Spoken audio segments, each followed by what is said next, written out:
StoryCon presents Backstory, a podcast featuring writers, readers, and their stories, hosted by bestselling author Jennifer A. Nielsen.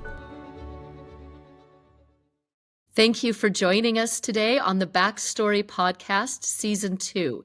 If you enjoy this podcast, please follow it, and we always appreciate your ratings and reviews. My guest today is Marc J. Gregson. He is a New York Times best-selling author. He attended the University of Utah, where he received his Bachelor of Arts in English teaching. Marc's pursuit of learning has led him into the classroom, where he teaches middle school English. He believes in the power of words and that stories can unite people from all origins. Above the Black is his first fantasy trilogy for teens. Among Serpents, the sequel to Sky's End, was released on January 7th, 2025. The final book of the trilogy, Downfall, will arrive in spring 2026. So welcome to the podcast, Marc. Hey, thank you, Jennifer. It's a pleasure being here. I'm super excited to have this chat with you. This is really cool for me, getting to chat with you because, as a middle school English teacher, I get a lot of book reports, and I get book reports from the books that you've written. So it's pretty fun being here to chat with you. Well, and you and I, we live in the same state, and I feel like I tend to try to keep good track of who the authors are where we live. And then all of a sudden I meet you and I'm like, how did I not know that you were here? Because you made such a big splash, but I feel like you were somebody that nobody had heard of except for your 7th grade students. And now you've got so many people talking about you and interested in your books. And so I feel like you didn't sneak onto the writer's scene. You just, you did that big splash in. Yeah, it's funny because I've had people before say that, you're an overnight success. And the real interesting thing is I think when we see somebody else in the work that they put in that book on the bookshelf, they see the tip of the iceberg. They don't see everything else that's underneath the surface. And so I've been writing for a really long time, hoping that this would happen for me. So it's pretty surreal that it's finally starting to happen. And then it's happened in such a big way. Is the career what you thought it would be? It's busy. It's, I'm trying to savor everything from, those like moments where you have a reader who drives several hours to meet you, to, anytime you meet somebody new at your publishing house, it was always so exciting. Your first book events, your first book tour. It's a lot busier, and I'm like, I'm a little surprised because I'm like, when am I going to have time to write if I'm doing this, and this? And that was something I didn't foresee so much. Yeah. And so do you feel like, because you feel like, I'm assuming you're the same guy who you were before you got that contract, right? But now people are looking at you like, oh, you're an author. You must have so much wisdom and specialness. And you're like, still me. Do you feel that at all? Yeah, I do. And it's funny too, because now when I get a new batch of students in my classroom, I come in at a disadvantage a little bit because my students know who I am, but I don't know who they are yet. But it was funny. I overheard a couple of my students talking about me the other day, and they're like, it's interesting because he's like this successful author, but he's just like a normal teacher. There you go. As if you should walk in with, a cup of tea or, a pipe or something, as if that's now in your tweed jacket. That's now who you've suddenly become. Right. I'm the same as I've always been, just a little happy to actually reach that apex of my lifelong dream. I'm pretty happy to be able to hold that trophy, so to speak. Let's talk about that lifelong dream. Where did that start for you? It's interesting that I'm an author and I'm an English teacher now because I struggled in English growing up. I I had a hard time getting my book reports done. There were, I was really big into nonfiction, but I had a hard time with fiction. But I remember I read a book called Death Watch by Rob White, and I Okay, read the sorry, I have whole. to pause for a minute. I freaking loved Death Watch. It's so good. So, yes, I just wanted to just know we just bonded on that one book right there. All right, I didn't want to interrupt you. I just got super happy about that. And I remember I read that in seventh grade, and I was like, no way. I'm like, it's like a movie playing in my head. This was so cool. I loved it. I was just like the twists, and I was really excited by that. And when I got into eighth grade, I remember I was given a Halloween like short story, like spooky short story assignment. And back then we would have to go to a computer lab. It was like the coldest room in the building. We'd go to a computer lab like like every day for like a week while we were working on our short stories. And I sat down and I realized, because I was always been like an artist, I like to draw and to sketch and things like that. I was always very creative. And I realized I could do whatever I wanted with this story. I mean, I can have a squirrel rip people's throats out and start a zombie apocalypse. And that's what I wrote. And I became very obsessed with this idea of like, what if I write like a whole book? And then around that time, I read Ender's Game by Orson Scott Card. And I remember when I put that book down, I said, how did he do that? And so that kind of set me off into my own journey of discovering how to do that myself. Well, I feel like the elephant in the room is the question everybody's wondering. The squirrel zombie apocalypse story. I need to hear more about this. I really wish I kept it. I know we printed it out. We might have had it on a floppy drive or something somewhere, but it was just this story. I was like, I don't know what I'm going to write about. And I saw a squirrel outside and I thought, what if that squirrel like was not infected with rabies, but with like a zombie virus? And then, a guy goes on a hike up in Mill Creek Canyon, because I grew up in Holiday, Utah, and his throat gets ripped out, and the next thing you know, he reanimates as a corpse, and there's zombies attacking these kids that that not live in a treehouse, but they're in a treehouse. They hang out in their treehouse, kind of like a Goonies style kind of thing. I was I had a lot of fun with that. I feel like you've tapped into this potential story idea that it's just waiting there to be done, squirrel and all. No, I mean, really, I do think there's something cool there. If you ever like ready for a brand new genre and a brand new idea, I don't feel like the literary world has discussed zombie squirrels often enough. I think I should say that. They're underrepresented. It is an underrepresented sort of a thing, and we need more stories, and I think that's just begging to be out there. All right, you're an artist as well. Casual, like you just doodle on the sides of papers, or like you draw? I did a lot of drawing when I was a kid. I went through phases of like geeky things that I was obsessed with, like Batman and Teenage Mutant Ninja Turtles.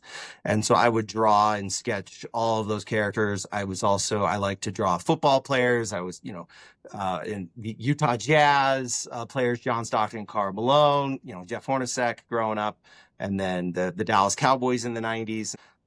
So I was really into just anything I could do. I actually was kind of stubborn when I would go into art class, like in junior high, because they'd be like, we want you to like stare at this vase and draw this vase for the next 2 weeks.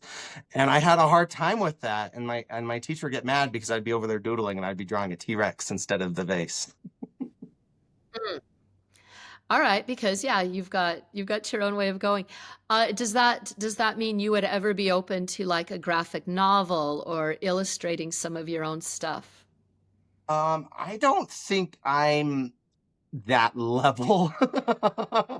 I do like to draw a bit, but I'm not nearly as talented as the people who do graphic novels. I do think a graphic novel for my series, The Above the Black, would be really awesome, but I don't think I would not be the best one for it. Okay, that's fair. That's fair. Um, One of the things that interested me in your bio is it talks about your pursuit of learning led you into the classroom. Can you talk about that interest in learning for its own sake, or what that looked like for you? Yeah, I I find that if I'm like just like a couch potato, I'm kind of unhappy. Like my brain needs to be stimulated in some way. And like I was mentioning when I was younger, that I went through those phases of like, Batman, Ninja Turtles, or whatever. I do the same thing in my learning. There's something I become obsessed about, and the next thing you know, I'm researching it and I'm reading all about it. So I feel like my brain always needs stimulation. And I think that's probably where some of my inspiration for my own stories come from. I remember reading about duels, and, my books, feature lots of duels. And I was like, why would people like, you know, they got insulted, and so they're going to go like stab each other with swords. Like that's wild. But I wanted to go read about it. And so, I really was in my element, especially when I was in, higher education, when I was at U in Salt Lake Community College. And I was just absolutely just enjoying. I would take just like random classes like archaeology, and I was like, man, that's interesting. Let's learn about these early hominids, like I had so much fun doing those kind of things. And so that's probably what led me into the classroom, because I realized how much I loved learning. What are your current passion topics, things that you are really enjoying learning about right now, if you have Um, time for that? Right. yeah, I've actually been watching Ken Burns's World War II documentary, which Mm. is super, super good. And it's told from the like four towns in America, and the soldiers from those towns who went and fought. And it's absolutely fascinating. So I've been learning all about that. I've gone through and learned all about the Pacific Theater in World War II. We watched The Pacific, which is that HBO series, which is great. Hacksaw Ridge. I watched that actually on a flight just a couple weeks ago. Excellent film. So I've been kind of in a World War II kick lately. I can certainly understand that, and that's just this bottomless pit of information and trivia and amazing, amazing stories. So that's, I think, one rabbit hole you may never get out of ever fully, and nothing Right. wrong with that. That's such a great thing. All right, so you discovered that you love to learn, and that kind of led you into the classroom. Um, I believe that some people teach and other people are teachers. Does that resonate with you at all, that idea? Yeah, I like that distinction there. Like for some people it's a job and some people it's a calling. One of the things that I've actually found, especially as, my author career has picked up, and we've had videos go viral and things like when the movie was announced, when the cover was revealed and things like that. And there are all these comments that would say things, oh, like he just can't wait to get out of the classroom. And they're like, oh yeah, look at him celebrate. He's so excited he doesn't have to teach anymore.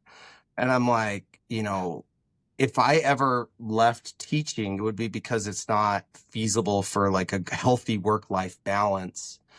But I love teaching so much. And even though things have picked up, that's why I've gone part-time, so I can continue to teach, because I feel like every day I feel like I'm having an impact. And I don't know if there's a lot of jobs where people feel that way, but I feel like that every single day I step into a classroom, I'm having an impact. Yeah. Were there any teachers who had a significant impact on you? I've had a couple professors in college.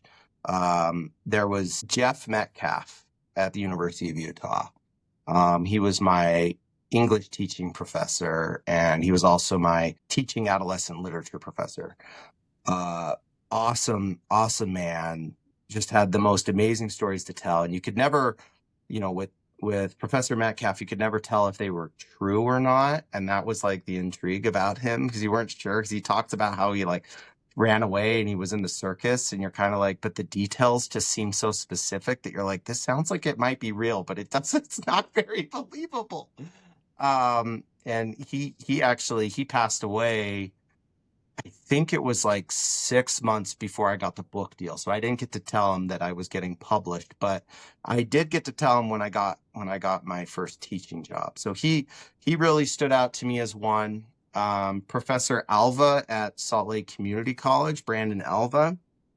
That was really fun, because he had me back at his at Salt Lake Community College just about a month ago, and I got to go and chat with with several of his students, and he was really instrumental in helping me, overcome my imposter syndrome that I had as a writer, where I had been rejected so many times. I just believed that I was just like a hack writer and nothing I was writing was worth anything. This professor who helped you get over imposter syndrome, what resonated for you that he was trying to tell you about that? Like, how did he help?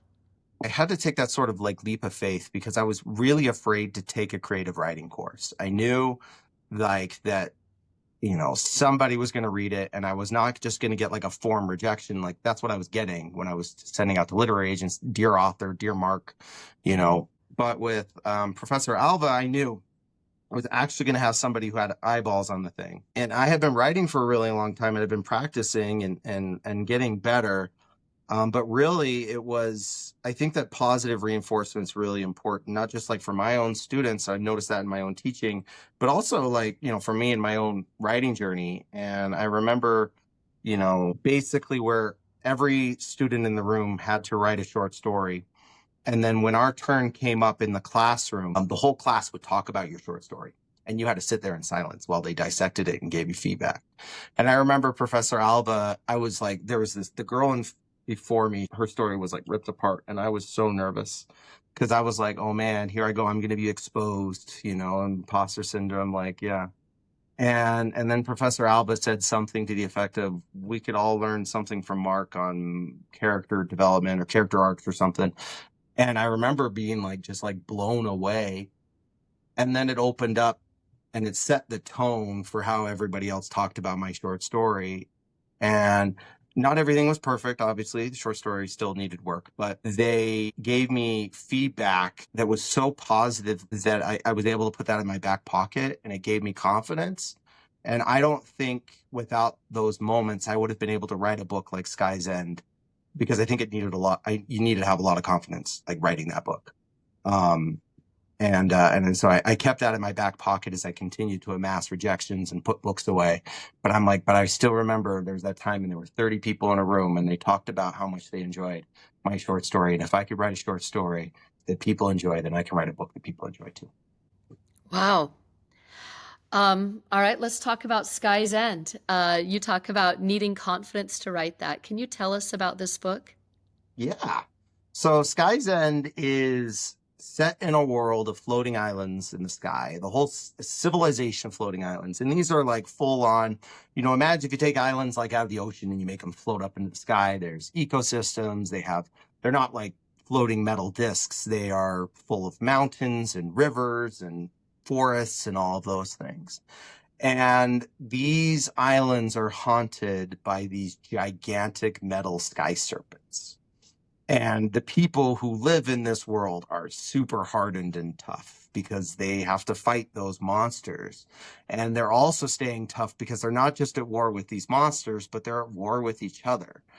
They live under this system called the meritocracy. And it's this sort of idea that if you're the survival of the fittest kind of thing, if you're the strongest, you'll get what you get. And if you're weak, then whatever, nobody cares about you. And so there's a lot of like lack of compassion and mercy in the Skylands, because everybody's just like has this idea that, well, if you're low, then that's what you deserve because you're weak.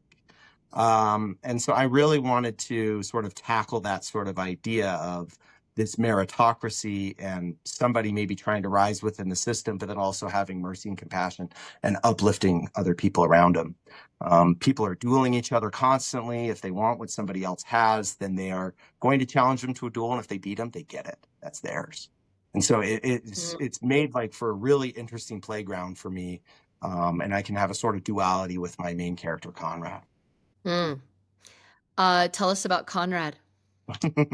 So Conrad is tough as nails. He is a former highborn who was going to be the Archduke of his island, and then his uncle murders his father, takes over everything, and then disowns Conrad and sends him to low. And so Conrad is like really, and furthermore, his uncle takes his sister to raise as his own. And Conrad's really desperate to reunite with his sister. So he'll do whatever it takes. He is, it's interesting to me because sometimes like people are like, man, Conrad's a real jerk. And I'm like, it's kind of the point. He's the byproduct of his society. I mean, they're full of jerks. But he grows. He's a dynamic character, and he changes and he evolves and he learns things, especially as he's trying to navigate that idea of rising himself while simultaneously uplifting the people around him, and then realizing that true strength is not about pushing people down. It's about raising other people up. Where did this idea start for you? The original, I always was fascinated in writing a story set on floating islands in the sky. I mean, I played some video games that I really enjoyed that, sort of talked about this a little bit. And I really wanted to make it my own. And generally speaking, when I'm writing my books, I have to have at least a couple ideas. Like I start with one book idea and I'm like, there's not enough here. And I start with another book idea. There's not enough here. But then I merge them together and I'm like, there's enough here now. And so I had one where I was, focused on creating this world of floating islands in the sky that were terrorized by giant monsters. And then I had this other one that was this dueling meritocracy.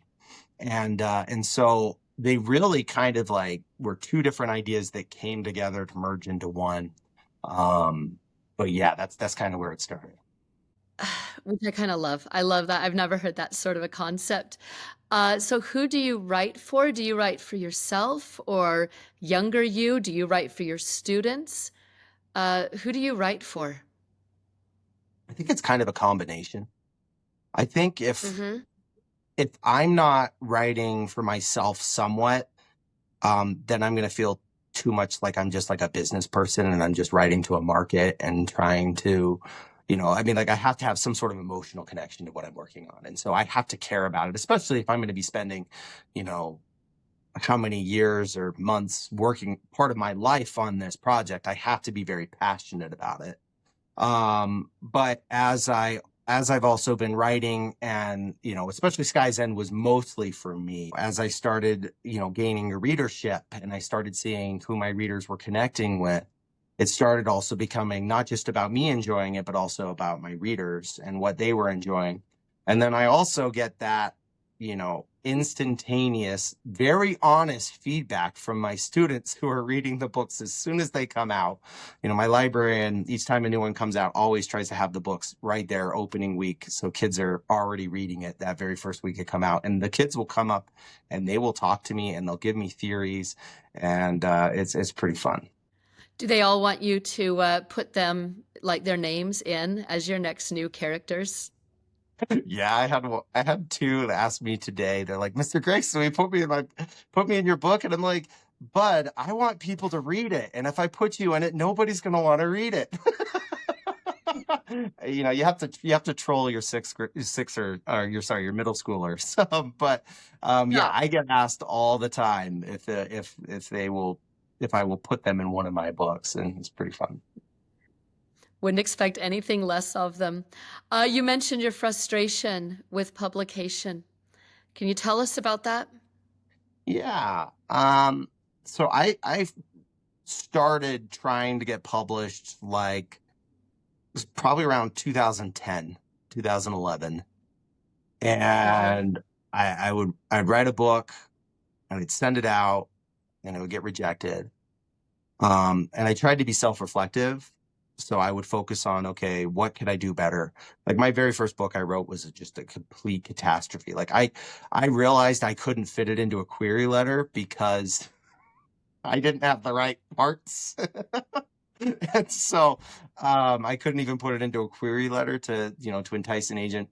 But I got better. And in my second book, it actually fit into a query letter. And I kept reflecting and improving. And so obviously it was like first just like making sure that I had a character who wasn't too perfect. Then finding a balance between a character who's too imperfect and too perfect. And then, theming, plotting, subplots, my side characters. So I wrote 5 books that were all turned down. And then I got to Sky's End. And I felt like I kind of had combined everything I had learned over my whole journey up to that point. It kind of coalesced together. It was a culmination of my journey. And things started clicking in a way. Actually, my 5th book, they started clicking toward the later drafts. But then I took that momentum into Sky's End. And so Sky's End was able to finally land me an agent, but it wasn't right away. Even that got turned down. It did lots of revisions. It was actually a combination of Sky's End and my next book, Behind the Glass. Those 2 books together were what convinced my agent to take me on. And then we thought Behind the Glass was more ready. So we went out to publishers with that one. But then while I worked on revisions for Sky's End, and then when Sky's End was ready, we put that out. Sky's End sold, and here we are. So the other one, is it still being offered to publishers, Behind the Glass? I think that I'll be able to talk more about Behind the Glass later this year. So I'm pretty excited about that one. It's a really cool book. Gotcha. All right. That's exciting. And, we'll just zip lips for a while on that. One of the things that was really fascinating, and I just have to share this part, when I was trying to get published, and I did all of the rejections too, I would just take those rejections and I just had a little drawer and I would just slide them in. And I never really said much about them. I didn't talk about, I just didn't make a big issue of it because it was just this growing stack of failure. And I thought, oh, I don't want to have this constant pity party for like, hey, Jen, how many times did you fail this week? And I'd be like, dozens. And I just didn't want to do that. And at the time, it felt a little self-protective. But looking back, when I finally got my yes, it wasn't the same celebration because people didn't understand how long I had been failing. Yeah. And so in hindsight, I realized I should have shared those.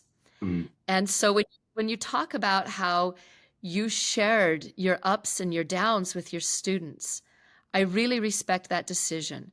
And can you talk about how you came, like why that was so important for you to do that? Yeah. It was toward the end because for a long time I was like you. I was hiding the rejections because I was so afraid that I was like, people are going to be like, look, he's a hack writer. Of course he's getting rejected. But as I was getting closer and I just had good feelings, like I had several agents that were suddenly very interested in me. And I felt like, you know what, maybe I should start telling this story to my students. Because one of the big things that, I think young people need to learn is perseverance. One of the things that my principal actually will tell the parents, and the parents always gasp, and they're like, let your kids fail.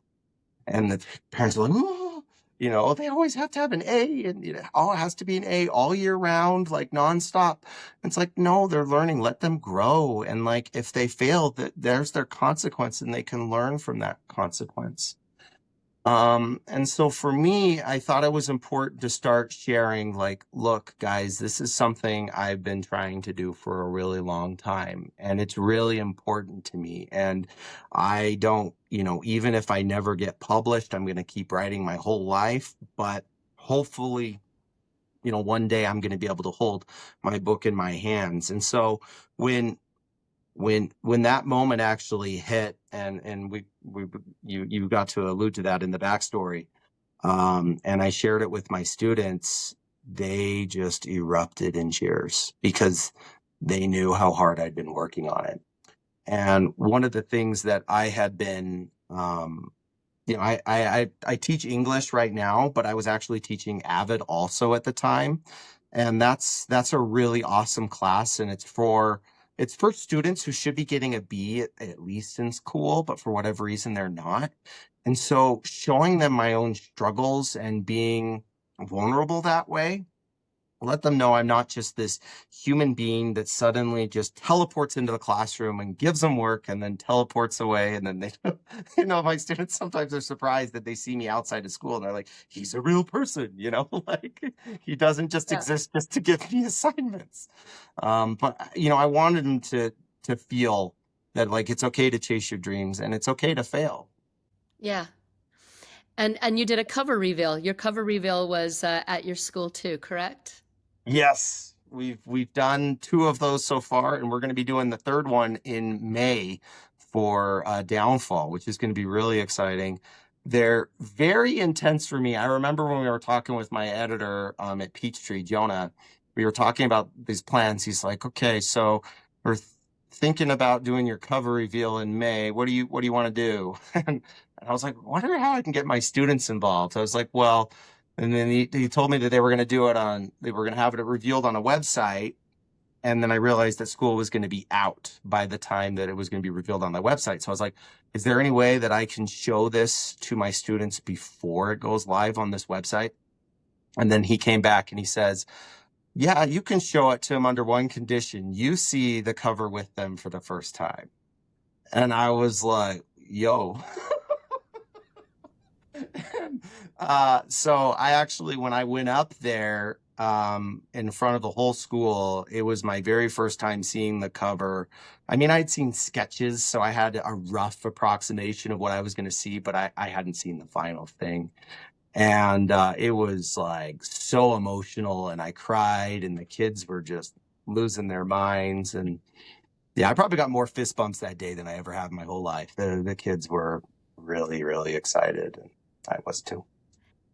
And it is a great cover. Like if you're listening and you're curious, just hit pause for a minute and go get an image search for this amazing book. And so yeah, just uh, look it up. Now it wasn't only students who were impressed, Marc. You have your work has been optioned for film. Can you talk about this?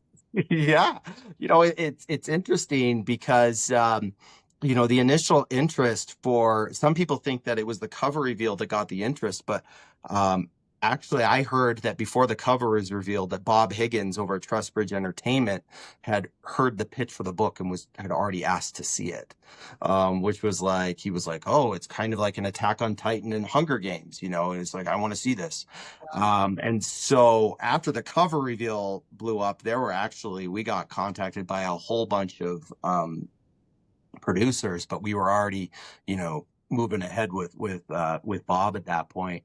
Bob is awesome. And then he went and strategically started sharing it with different people in filmmaking, and Antoine Fuqua became interested in attaching his name to it. So that's been really cool. One of the things that I've learned is that things move pretty slowly, but I did get to meet the screenwriter last month, and that was very, very cool, very surreal, being able to sit there and then the guy's like, yeah, we'll probably chat a lot more. So I'm excited to see where the process goes from here. Do you have any of your own fan casting names that you're like, oh, I mean, I know it's kind of tricky, but like, is there anybody you kind of envision in any of those roles?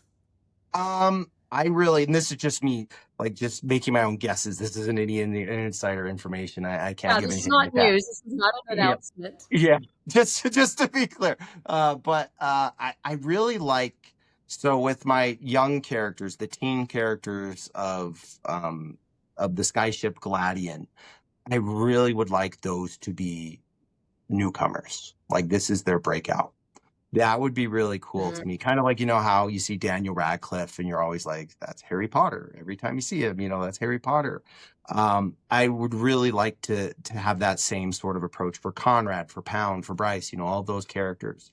I think that with the some of the adult characters in the book, like Uncle or Admiral Gorner, those ones I probably would want to have a more established character. It's, regardless, I mean, if everything goes well and the movie's out there in theaters, it's always going to be very surreal to me because I have images in my head of who these characters are, and then suddenly having somebody else play them, it's kind of going to be a little weird for me.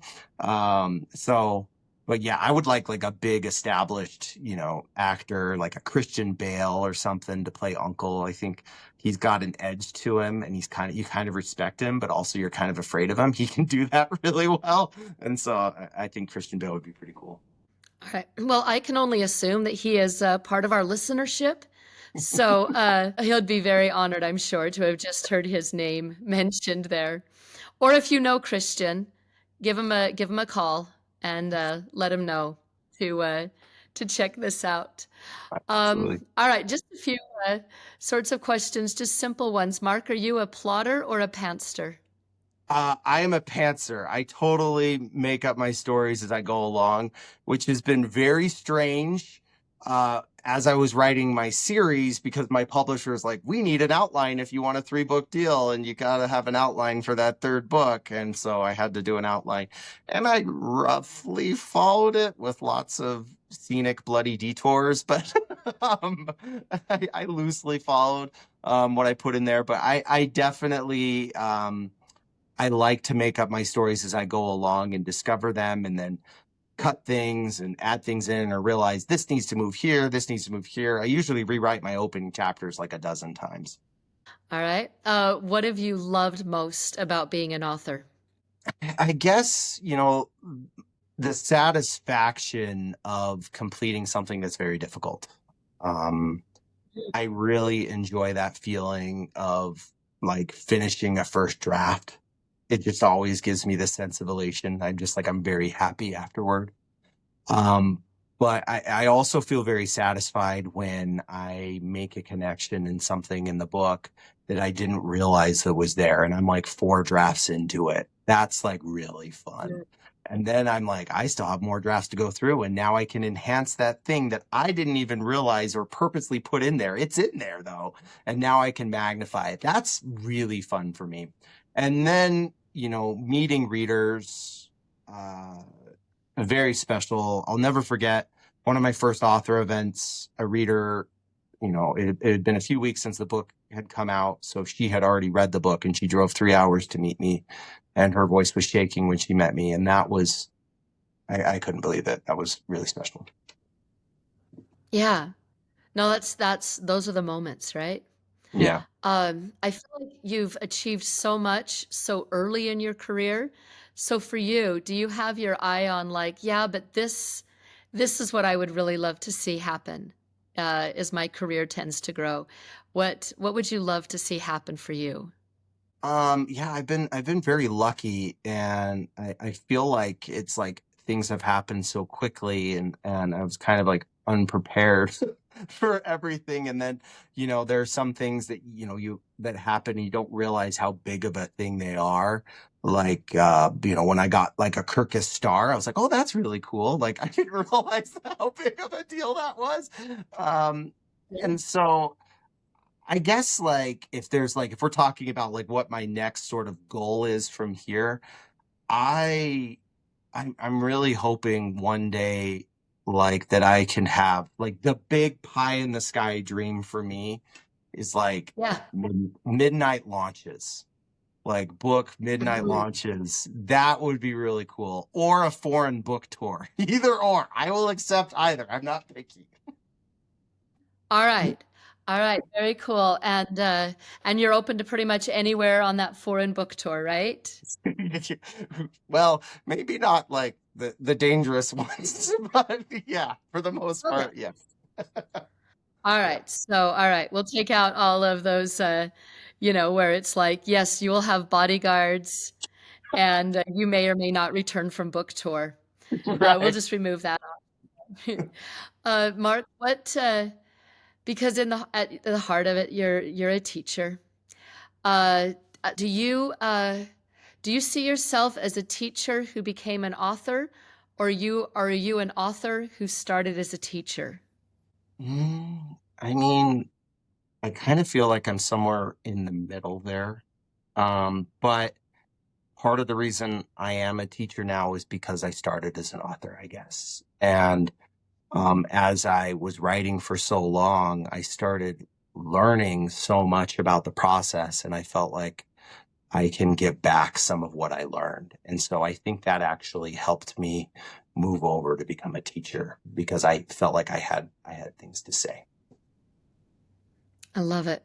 And for that, what do you see as the importance of books and reading for young people? Why does it matter so much? I think really the importance that I see with reading is building empathy. And I feel like that, you know, there's a lot of people are fighting about all sorts of things today, and they have a really hard time understanding why somebody else is in the position that they're in. And I think books are that gateway to empathy, that the more books you consume, the more likely you are to be able to use your imagination to place yourself into the shoes of somebody different from you. And so I think that Mm, that's one of the most important things about reading is building empathy. fantastic. Marc, where can readers go to learn more about you and your books? Absolutely. You can go to marcjgregson.com, and it's Mark with a C as in correct, because it's the correct way of spelling it. And then you can also go to my Instagram or TikTok at NJG_write, like writer. All right. Well, I will tell you, Sky's End is a brilliant novel. You deserve this success. Thank you so much for joining us on Backstory today, Marc. Yeah, thank you so much for having me, Jennifer. This has been an awesome conversation. It's really fun being on here. Thank you. Thank you. As we sign off, everyone has a backstory. It's the life that happens to us before we begin happening to life. It molds you and forms you into this amazing person you are, which means your story will always be important. Get out there now and tell your story. Thank you for joining us today. Thank you for listening to Backstory. If you'd like to enjoy more episodes, visit us at storycon.org/backstory. That's STORYCON.org/backstory.